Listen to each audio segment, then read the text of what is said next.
Olá meus amigos, olá minhas amigas, hoje o nosso Chega Mais Perto é especial sobre o Pelé e um pouco da sua vida e também algumas lições importantes que nós podemos tirar para cada um de nós. Eu peço a você a sua atenção para a gente fazer então aqui essa reflexão. Logo de início eu quero expressar aqui nossos profundos sentimentos a toda a família, nossos pêsames a toda a família e dizer a todos os familiares que nós estamos orando por vocês, para que a paz do Senhor esteja no coração de cada membro da família de Edson Arantes do Nascimento, o Pelé. Eu vou começar esse vídeo lendo aqui, eu tenho aqui o meu computador, lendo um pouco da história dele. A história é muito longa, a história é brilhante, mas eu vou apenas fazer uma leitura resumida da história do Pelé. Eu peço licença então para olhar para cá, para fazer essa rápida e importante leitura. Edson Arantes do Nascimento, o Pelé, é um ex-esportista brasileiro considerado o maior jogador da história do futebol mundial, personalidade mundial do esporte e popularmente chamado de Rei do Futebol. Ele nasceu na cidade de Três Corações, em Minas Gerais, no dia 23 de outubro de 1940. É filho de João Ramos do Nascimento, também ex-jogador de futebol, conhecido como Dondinho, e Celeste Arantes do Nascimento, a sua mãe. Aos 4 anos de idade, Edson e sua família se mudaram para São Paulo, para a cidade de Bauru, no interior de São Paulo. Nessa época, ele era chamado de Dico, e a família chamava ele de Dico, e de Edson pelos amigos. Influenciado pelo pai, Dico sempre foi fã de futebol e logo começou a fazer parte dos times de garotos que jogavam nas ruas de Bauru. Ele gostava de atuar no gol, inspirado no goleiro José Lino da Conceição Faustino, o Bilé, que era amigo de time de seu pai, o Vasco de São Lourenço, em Minas Gerais. Como Edson não conseguia pronunciar o nome de Bilé corretamente durante os jogos, com os amigos, ele falava algo semelhante como segura Pilé. Assim Edson falava o nome do outro jogador, que era Bilé, ele falava Pilé. E quando fazia essas defesas. Então esse fato levou os amigos a chamarem Edson de Pelé, porque ele não conseguia falar Bilé, falava Pilé, então ele passou a ser chamado de Pelé. A princípio ele não gostou desse apelido e reclamava, e foi aí que o apelido pegou e ele passou a ser conhecido como Pelé. Interessante que além dos jogos de futebol durante a infância, ele ajudava a família como podia. Ele inclusive foi engraxate para ajudar nas despesas da família. Sempre foi destaque dos jogos de ruas de Bauru e passou por muitas equipes amadoras durante sua infância. E aos 11 anos, o jogador Valdemar de Brito descobriu-o e convidou-o para a equipe que estava formando, o Clube Atlético de Bauru. Passados poucos anos, Valdemar percebeu o enorme talento de Pelé e decidiu levá-lo para um time maior, no caso, o Santos Futebol Clube. E com 16 anos, o Pelé chegou ao Santos como sendo uma promessa, alguém que logo iria se tornar muito conhecido e um craque, de futebol, como se diz no mundo do futebol. Em 1956, Pelé chegou ao Santos como sendo então aquela pessoa que poderia ser o grande destaque do time. E assim ele foi, tornou-se um jogador famoso, cresceu, se destacou e marcava gols e era realmente genial em campo. E finalmente ele se tornou uma pessoa extremamente conhecida no mundo inteiro. E finalmente chegou o momento de marcar o seu 1000º gol. E foi pelo Santos em 1969, quando Pelé marcou o seu 1000º gol, e o feito ocorreu em uma partida contra o Vasco da Gama, no Maracanã, e foi realizado uma cobrança de pênalti. Uma vez alguém disse assim, marcar 1000 gols como Pelé pode até ser fácil, o difícil é marcar um gol como o Pelé. Impressionante, né? Bom, Pelé e os seus primeiros anos de carreira atuando na seleção brasileira.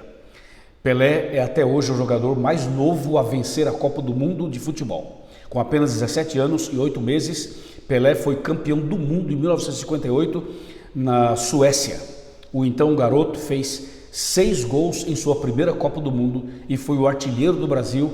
Nessa edição, Pelé foi chamado pelos franceses de rei do futebol. Por isso, até os dias de hoje, todo mundo o chama de rei do futebol. Claro que ele teve problemas na sua vida pessoal, teve problemas de relacionamentos, como todo ser humano tem os seus problemas. Algumas curiosidades. Pelé é formado em educação física, era formado em educação física pela Universidade Metropolitana de Santos. Ele ingressou na universidade em 1970, quando já era considerado o melhor jogador do mundo. O curso foi o primeiro da área com licenciatura no Brasil. Outra coisa que chama muita atenção é que Pelé, jogando pelo Santos, pararam uma guerra, a Guerra de Biafra. É uma história muito conhecida e depois vocês podem pesquisar sobre isso. Alguns números interessantes e títulos e conquistas. Pelé foi o mais jovem artilheiro do Campeonato Paulista em 1957. O mais jovem campeão mundial em 1958. O mais jovem bicampeão mundial em 1962. O maior artilheiro da seleção brasileira masculina com 95 gols. O maior artilheiro do futebol profissional com 1.281 gols. E ele jogou e conquistou 3 Copas do Mundo, de 1958, 1962 e 1970. Bom, eu gastei esse tempo aqui lendo para você um pouco da história de Pelé. E você sabe que ontem, dia 29, Pelé então faleceu. E aí o Brasil inteiro está fazendo reflexões, falando da história dele e tudo.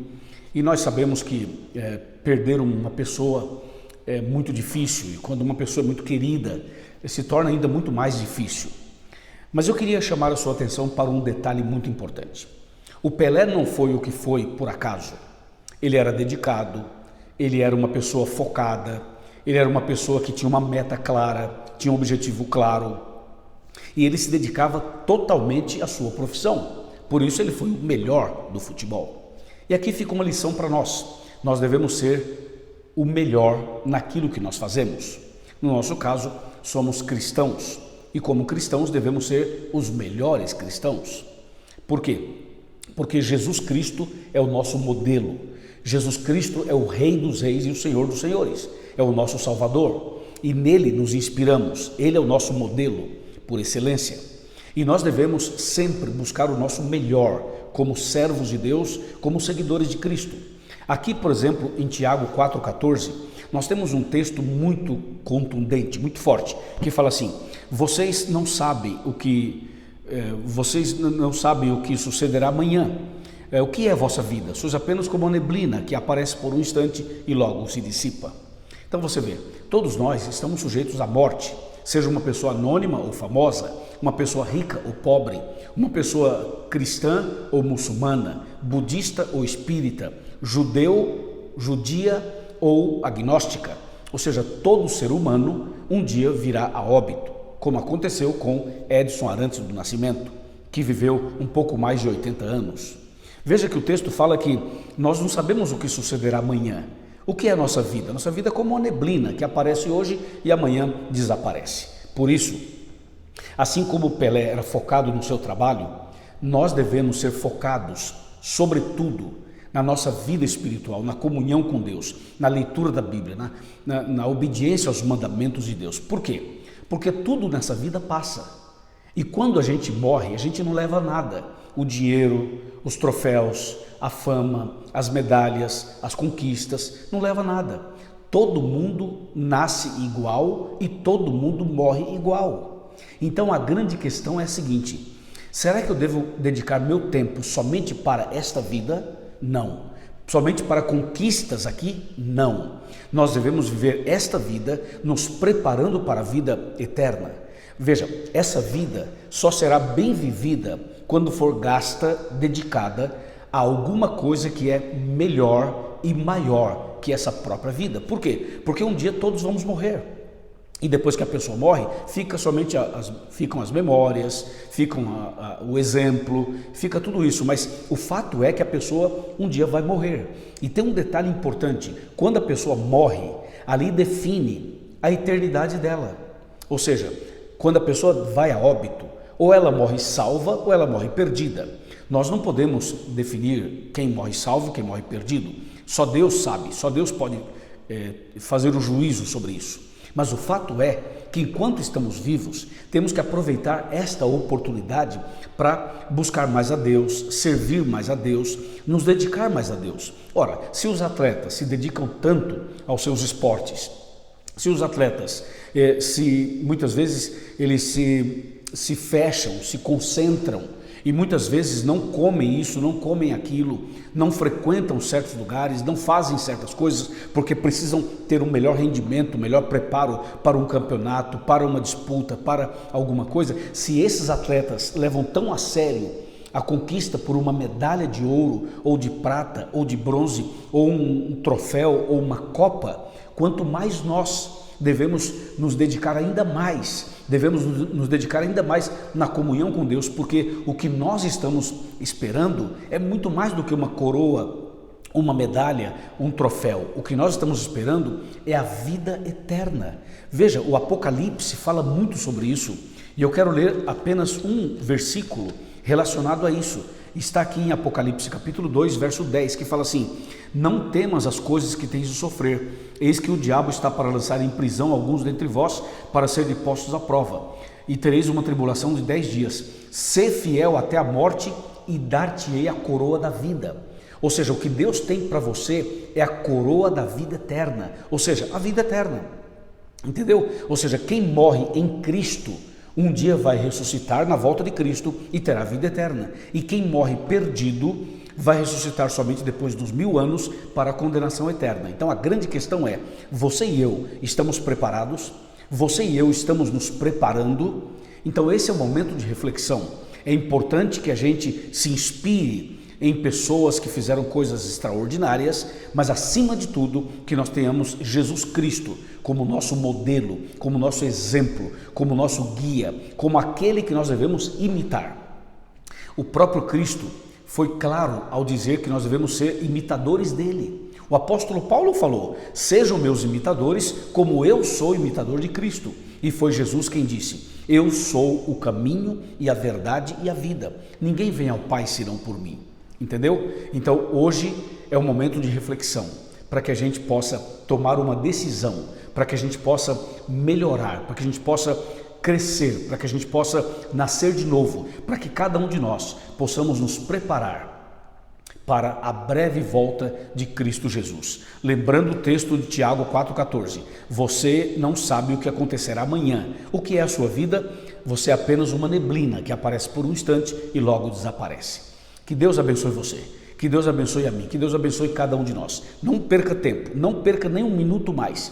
Comece agora a estudar a Bíblia, a orar mais, a ir para a igreja, a nascer de novo, a se preparar para o batismo. Comece agora a se preparar, não para um campeonato, não para uma disputa. Comece agora a se preparar para a volta de Cristo e para a vida eterna. Amém?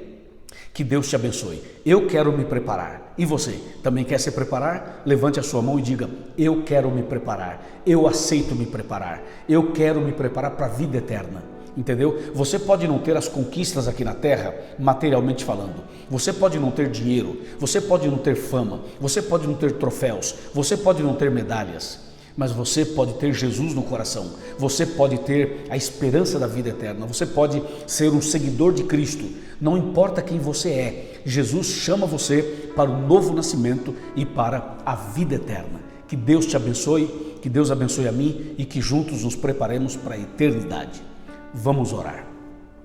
Pai querido, obrigado pela mensagem de hoje, obrigado por saber que o Senhor nos ama, o Senhor morreu na cruz por nós, ressuscitou por nós, e em breve voltará para nos buscar. Senhor, nesse momento eu quero rogar uma bênção especial para a família do Pelé, que o Senhor cuide da família e que a salvação esteja ali, em cada membro da família.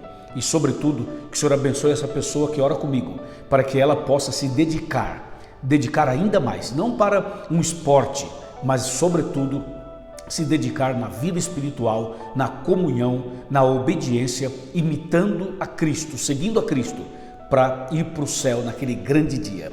Entregamos-nos em tuas mãos, em nome de Jesus. Amém. Amém. Deus te abençoe. procure uma igreja adventista do sétimo dia e procure o pastor da igreja, procure a liderança, estude mais a Bíblia e prepare-se para esse grande dia da volta de Cristo. Curta o vídeo se você gostou, envia para um amigo se você gostou e faça os seus comentários também. Não esqueça de se inscrever em nosso canal. Deus te abençoe, fica na paz e até o próximo vídeo, se Deus quiser. Amém.